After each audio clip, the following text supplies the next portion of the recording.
कैसे सुंदर सुंदर भाव हैं हमारे रसिक जनों के। इन भावों की तुलना कभी कोई भजन नहीं कर पाएगा। भजन मैं खुद गाता हूं, पर मुझे इन पदों में बहुत सुख मिलता है, क्योंकि ये पद केवल शब्द नहीं है, केवल गाने के नहीं, इनमें कितना रहस्य छुपा है। मेरो मन अनंत कहां सुख पावे। ऐसी स्थिति हो जाए भक्ति में कि ठाकुर जी के अलावा कुछ और भाए ना, बस वहीं, बाकी सब जगह आपको तृप्ति का अनुभव हो। बाकी सब स्थानों पर कोई कहे चलो आज ये खाने चल रहे हैं, आपका मन तो मना ही करे, जबरदस्ती व्यवहार निभाने जाना पड़े। आपको कोई कहे वहां घूमने चल रहे हैं तो जबरदस्ती व्यवहार निभाने के लिए घूमने जाओ, मन से नहीं। लेकिन श्री जगन्नाथ जी से संबंधी कोई चर्चा हो, कोई भाव हो, कुछ उसमें आपका मन पूर्ण रूपेण लगे, तब यह समझना चाहिए भक्त तो सब हैं, पर आपकी भक्ति ठाकुर जी स्वीकार कर चुके, इसलिए अनंत आपका मन नहीं लगता है। दूसरे भावों में आपकी रुचि नहीं होती है। आप केवल ये श्री गोवर्धनवासी सांवरे तुम बिन रहो ना जाए, इस पद का उद्गाता श्री चतुर्भुज दास जी महाराज ने यह पद गाया ही इसीलिए कि श्री गिरिराज जी को छोड़ करके वो अन्य तीर्थ में भी नहीं जा पा रहे। नहीं, मैं गिरिराज जी को नहीं छोड़ सकता। ठीक प्रकार भक्ति कैसी हो, जैसे जल बिन मछली, वैसे भक्ति बिन, वैसे ठाकुर जी के बिन हम नहीं रहा जाए। तुम बिन रहो न जाए रे गोवर्धन वासी सांवरे। वास्तव में कोई जगन्नाथपुरी चंद घंटे रुक करके कहीं और कैसे जा सकता है? हम आज कैसे आ गए राउल केला? क्योंकि मन में एक भाव ये था कि कोई बात नहीं, जगन्नाथ जी से दूर जा रहे हैं, पर वहां रहे जहां जगन्नाथ जी का यश गाना है, तो वहां कथा तो मिलेगी ना, कथा से बच जाएंगे। सही बताएं, जब लगातार कथाएं होती हैं तो जब कथा कहीं विश्राम करके जाते हैं तो जहां विश्राम होती है वहां सब लोग रोते हैं, हमको रोना नहीं आता। कई एक व्यक्ति ने मुझसे पूछा, आपको भाव नहीं आता महाराज जी? हैं, हमने इतना प्रेम आपसे 7 दिन किया, इतने आपके संग रहे, खेले कूदे सब किया, 7वें दिन आप मुस्कुरा के चले कैसे जाते हो? मैंने कहा क्योंकि मन में एक ये रहता है कि आप लोग तो इसलिए रो रहे हो, कल से सब सुना होगा। मैंने कहा कल से मुझे नए लोग मिलेंगे ना, मैं नई जगह जाऊंगा, नई कथा करूंगा, नए स्थान पर होऊंगा, नए नए वैष्णव होंगे, वहां पर नई नई चर्चा होंगी, तो वो नई चर्चा, नई वैष्णव, नई कथा की ये स्थिति हमको प्रसन्न रखती है। कई बार कथा से जब घर जाना होता है तो घर जाने का मन तो होता है, इतने दिन हो गए, और घर भी जब वृंदावन में हो तो किसका ना हो, पर वृंदावन जाके घर पहुंच जाते हैं, 2-3 दिन कथा नहीं होती तो बड़ी तब उच्चाटन होता है, अब कब कथा हो, कब जाएं, कब कहें। ऐसी स्थिति बननी चाहिए। ठाकुर जी के बिना हम व्याकुल हों, हम बेचैन हों। तो ये भाव इसलिए कह रहा हूं, सब जगह से तृप्ति हो, पर जिस चीज को आप पाना चाहते हैं उससे कभी तृप्त मत होइएगा। चाहे वो अध्ययन का हो, चाहे वो खेल कूद का हो, चाहे वो व्यापार का हो, और चाहे वो भक्ति का हो। भक्ति में कभी तृप्ति का अनुभव नहीं, सदा अपने आप को अतृप्त समझो।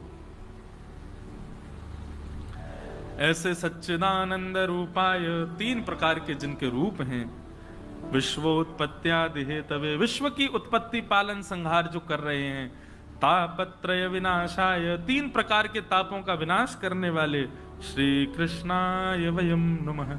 ऐसे श्री कृष्ण जी को हम बारंबार प्रणाम करते हैं, नमन करते हैं। भागवत जी के महात्म्य में प्रथम भाव सुनाया गया। सौनकादि ऋषियों ने सूत जी महाराज से प्रश्न किया है, भगवान इस कलिकाल में भगवत प्राप्ति का साधन क्या है? ठाकुर जी को यदि कोई प्राप्त करना, अच्छा एक बात बताइए, भगवत प्राप्ति, ठाकुर जी को प्राप्त करने का मतलब आप क्या समझते हैं? इसका अर्थ आप क्या लगाते हैं? भगवत प्राप्ति कैसे होती है? भगवत प्राप्ति का मतलब आप कोई ये तो नहीं लगा लेते कि आपके घर में ठाकुर जी घूमे, आपके कमरा में बैठे, आपकी गोदी में बैठे, आपके हाथ से खामे।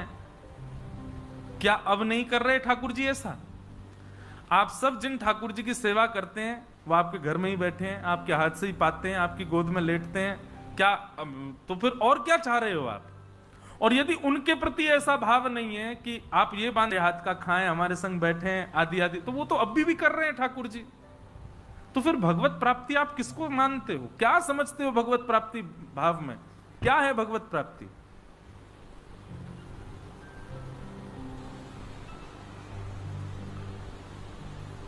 भगवत प्राप्ति का मतलब ये नहीं होता कि हम उनको खिलाएं, वो खाएं, वो हमारे सुलाने पर सो जाएं, हमारे उठाने पर उठ जाएं। ये भगवत प्राप्ति नहीं। भगवत प्राप्ति का मतलब ठाकुर जी को जो जो प्रिय है और ठाकुर जी को जो प्रिय भाव लगता है वो सब हमको प्राप्त हो, इसको भगवत प्राप्ति कहते हैं। उनको प्रिय लगे वो भाव हमको प्राप्त हो और उनके प्रिय हम बने, ऐसी स्थिति हमारी हो, इसको भगवत प्राप्ति कहते हैं। और सीधी बात, उनकी रजा में राजी रहना, वो जीवन में चाहे जो करें हमारे साथ, हमको सब स्वीकार है, सब मंजूर है, इसको भगवत प्राप्ति कहते हैं। सीधी बात, हम उनसे रीझ जाएं ये नहीं, वो हमसे रीझ जाएं, ये भगवत प्राप्ति है। हमसे प्रसन्न रहें ठाकुर जी। जरूरी नहीं है हर घर में ठाकुर जी बैठे हैं तो हर घर के अपने सेवक से प्रसन्न ही हैं, नहीं, हम उनको प्रसन्न करने के लिए ही सब क्रिया कर रहे हैं। ठाकुर जी की लीलाओं से प्रेम होना भगवत प्राप्ति है। ठाकुर जी के वैष्णवों से प्रेम होना, ठाकुर जी को जो भजते हैं उनसे भी प्रेम होना, यह भगवत प्राप्ति है। ठाकुर जी के तीर्थ धामों से प्रेम होना, यह भगवत प्राप्ति है। ठाकुर जी के नाम से प्रेम होना, यह भगवत प्राप्ति है। आप जब नाम जप करते हैं तो नाम जप करने में भी आपको वही सुख की अनुभूति हो जो सुख की अनुभूति सेवा करने में होती है। जो सुख की अनुभूति सेवा में और नाम जप में होती है, वही सुख की अनुभूति किसी वैष्णव से मिलने में हो।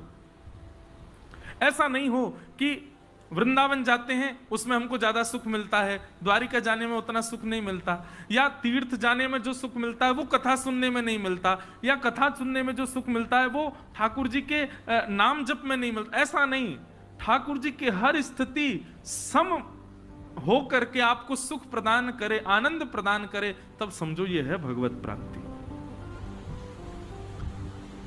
ये उतार चढ़ाव या फिर भेद दृष्टि ना हो भगवान के अन्य अन्य भावों में। दर्शन को नैना तपे, वचन सुनन को कान। कान भी व्याकुल है, नेत्र भी व्याकुल है, वाणी भी व्याकुल है, समस्त इंद्रियां व्याकुल हैं ठाकुर जी के लिए। यह है भगवत प्राप्ति। कई लोग होते हैं उनको कथा सुनने में रुचि नहीं आती, वो कथा में इसलिए आते हैं क्योंकि प्रसाद मिलेगा, या फिर कथा में नींद बढ़िया आती है। सबसे बढ़िया नींद आती है कथा में, कथा जैसी नींद कहीं नहीं आती। पर मेरा उद्देश्य यही होता है, मुझे किसी को सोने नहीं देना। फिर भी कोई सो जाए तो भाई ज्यादा ही कृपा निद्रा देवी की, क्योंकि निद्रा जो है ये कुंभकर्ण की पत्नी है। और जब भगवान ने कुंभकर्ण को मारा ना, तब निद्रा ने भगवान से कहा कि मैं भी आपसे शर्त लगा के कहती हूं, आपके वैकुंठ में ताला लगवाऊंगी। भगवान बोले कैसे? बोले बताओ वैकुंठ कौन जाता? बोले कथा सुनने वाले लोग। बोले वहीं बैठू रहूंगी मैं भी। जिसको 4-4 गोली खा के नींद नहीं आएगी वो कथा में आ जाए, बिना पिल्स लिए बैठ जाए, नींद आ जाएगी उसको। और फिर ऊपर से ऐसा माहौल बढ़िया हो, मध्यम संगीत चल रहा है, सब लोग शांति से बैठे हैं, हल्की हल्की ठंडक भी लग रही है, तो फिर निद्रा आनी बहुत आवश्यक है। लेकिन कई लोग कथा में इसलिए नहीं आते कि उनको सुनने में रुचि, इसलिए आते हैं कि कथा के बाद प्रसाद मिलेगा। कई लोग कथा से प्रेम नहीं कर पाते, प्रसाद से प्रेम हो जाता है। कई लोग ऐसे देखें, उनको कुछ मतलब नहीं, उनको पता चल जाए आप जगन्नाथपुरी गए, वहां से थोड़ा महाप्रसाद लिया ना, आप तिरुपति वहां से लड्डू ले आना, द्वारिका चले वहां से मडरी ले आना, नाथक द्वार चले गए वहां से मोहन थार ले आना, वृंदावन गए पेड़ा जरूर ले आना। उनको प्रसाद से ही प्रेम है, मतलब उनकी भक्ति जिहुआ में है, उनको कथा से ज्यादा मतलब नहीं। उनको वैष्णव दिख जाए उससे इतने फर्क नहीं पड़ता, प्रसाद दिख जाए टूट पड़ेंगे उस पर। कई लोगों का दर्शन में बहुत भाव होता है, मतलब उनको दर्शन में सुख मिलता है, जगन्नाथ जी दिखा दो, द्वारिकाधीश दिखा दो, बद्रीनाथ ले जाओ, पर उनसे कहो कथा सुन लो, कथा नहीं सुन सकते। उनसे कहो महाप्रसाद पाओ, नमक मिर्च कम डालते हैं, थोड़ा मन नहीं करता पाने का। कई लोग ऐसे होते हैं उनको महाप्रसाद नहीं भाता। एक थे सज्जन मेरे साथ में,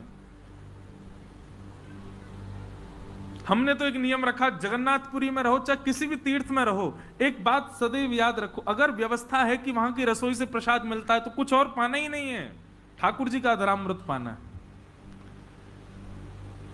कल भी एक भाव पूज्य श्री राधा कृष्ण जी महाराज थे साथ में, दोनों के साथ में दर्शन हुए, तो महाराज जी से एक भाव साझा कर रहा था कि महाराज जी चाहे एक ही रसोई हो, एक ही सब्जी हो, एक ही मसाले हो, बनाने वाला भी एक ही हो, हर दिन एक ही सब्जी बनाए, एक जैसी नहीं बन सकती। आपको 7 दिन के लिए कहा गया ये रहा घिया, इसमें लिमिटेड इतना नमक डालना है, इतनी मिर्च डालनी है, इतने मसाले, आप 7 दिन तक बनाओ, हर दिन उसके स्वाद में परिवर्तन आ जाएगा। पर आप 10 वर्ष पहले का महाप्रसाद पाए हो चाहे आज पा लो, वही स्वाद है। क्यों? ये एक रास्ता इस बात का प्रमाण है कि ये भोजन का स्वाद नहीं है, ठाकुर जी का अधरामृत है, इसलिए वो सम है। हमारे श्रीनाथ जी की मोहन थार 10 साल पहले पाओ आज पाओ, वही स्वाद रहेगा। श्री राधा रमण जी की कुलिया प्रसादी 20 वर्ष पहले पालो आज पालो, वही स्वाद है, ये इस बात का प्रमाण है। वो ठाकुर जी का अधरामृत है, वो उस वस्तु का स्वाद नहीं है, वो ठाकुर जी के अधरामृत का स्वाद है, वो सम है। और तनिक भी कृष्ण प्रेम यदि चित्त में होगा तो ठाकुर जी के प्रसाद में भेद, ठाकुर जी के प्रसाद में दोष आपको दिख ही नहीं सकता। आपको हर दिन वो और प्यारा लगेगा और प्रिय लगेगा। तो किसी को प्रसाद में रुचि होती है पर लीला में रुचि नहीं होती, कथा में रुचि नहीं होती, धाम में रुचि नहीं होती, प्रसाद पर नहीं। भगवत प्राप्ति यदि किसी को हुई होगी तो जितना सुख प्रसाद में उतना ही सुख दर्शन में, जितना सुख दर्शन में उतना ही सुख लीला कथा सुनने में, और जितना सुख प्रसाद लीला और कथा में उतना ही सुख धाम में, और जितना सुख धाम लीला कथा प्रसाद आदि सब में उतना ही सुख किसी अन्य वैष्णव को देखने में। कोई कंठी माला धारण किए, कोई तिलक धारण किए, उर्दपुंड धारण किए सामने आ जाए तो आपको उतनी प्रसन्नता, उतना ही भाव आ गया चित्त में जितना भाव जगन्नाथ जी को देखने में आता है। और एक और बात, ये बात अभी परसों बंबई में कह रहा था मैं, कि वो परिचित व्यक्ति नहीं होना चाहिए। अब हमको देख करके हाथ जोड़ना, प्रणाम करना, ये तो सब कर ही दोगे, सब जानते हो। अपरिचित जो हैं, वो अपरिचित जो वैष्णव भेष में है, उनको देख करके भी उतना ही सुख मिले जितना सुख जगन्नाथ जी को देखने में मिलता है, तब समझो ये है भगवत प्राप्ति। भगवत संबंधी हर स्थिति में आपको सम प्रकार का आनंद प्राप्त हो, सम आनंद मिले। कहीं भी अगर कम ज्यादा है तो अभी भजन आपका कम है और बढ़ाओ।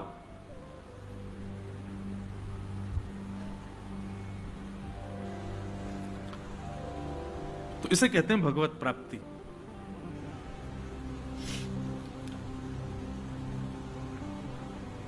तो सौनकादि ऋषियों ने प्रश्न किया सूत जी महाराज से, भगवान इस कलिकाल में भगवत प्राप्ति का साधन क्या है?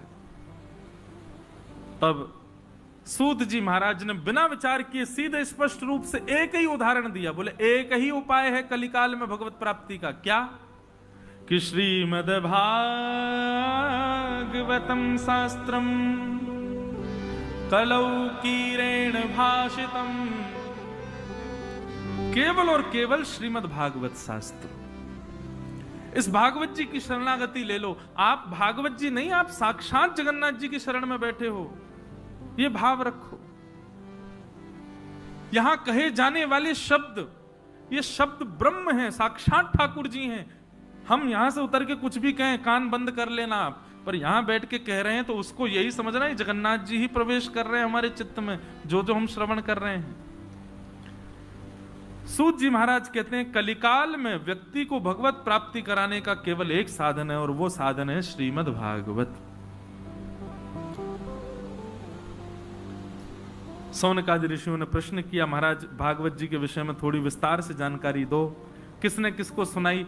तब बताया, बोले नारद जी महाराज को सबसे पहले ये भागवत की कथा सनक सनंदन सनातन सनत कुमारों ने हरिद्वार में गंगा द्वार के समीप में सुनाई। क्यों? बोले भक्ति तो युवान थी, पर उसके दोनों पुत्र ज्ञान और वैराग्य वृद्ध हो गए थे, जिनकी श्रेष्ठता के लिए नारद जी महाराज ने जाकर के सौनकादि ऋषियों से पूछा। तब सौनकादि ऋषियों ने आज्ञा की, बोले कि भैया ज्ञान और वैराग्य इन दोनों को यदि पुष्ट करना चाहते हो तो उसके लिए तुम्हें सत्कर्म करना पड़ेगा। और सत्कर्म सबसे श्रेष्ठ कौन सा है? तब कहते हैं सत्कर्म सूचको नूनम ज्ञान यज्ञ स्मृतो बुधई श्रीमद् भागवतालाप सतु गीत सुखादिवि। सबसे बड़ा सत्कर्म क्या है? कथा करवाना। अब इसका मतलब ये नहीं कि जो नहीं करवा पा रहे वो सोचें हम तो ये कर ही नहीं पाएंगे, ऐसा नहीं। आना तीनों को समान फल मिलता है, और भागवत जी से कोई फल नहीं मिलता, भागवत जी से केवल कृष्ण मिलते हैं। तो जितने प्रेम से कथा सुनने वाले को मिलेंगे, उतने ही प्रेम से ठाकुर जी कराने वाले को भी मिलते हैं, और उतने ही प्रेम से करने वाले को भी मिलते हैं। इसलिए यहां पर आप और मैं, हम समान ही हैं। ये मत सोच लेना मेरा पुण्य ज्यादा है या कराने वाले का ज्यादा है। हम तीनों एक ही कैटेगरी में हैं।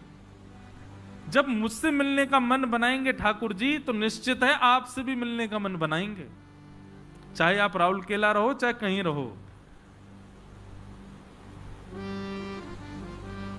जिस दिन ठाकुर जी दिख जाएं तो यूं समझ जाना कि हमारी श्रोताओं की मंडली में से आज किसी और को भी दिखे होंगे, उसी की कृपा से मुझे भी दिख रहे हैं, और इस समय व्यास जी को भी दिख रहे होंगे। ठाकुर जी एक रस एक सम होकर के अब बंद हो गए, एक सम होकर के सबको दर्शन देते हैं।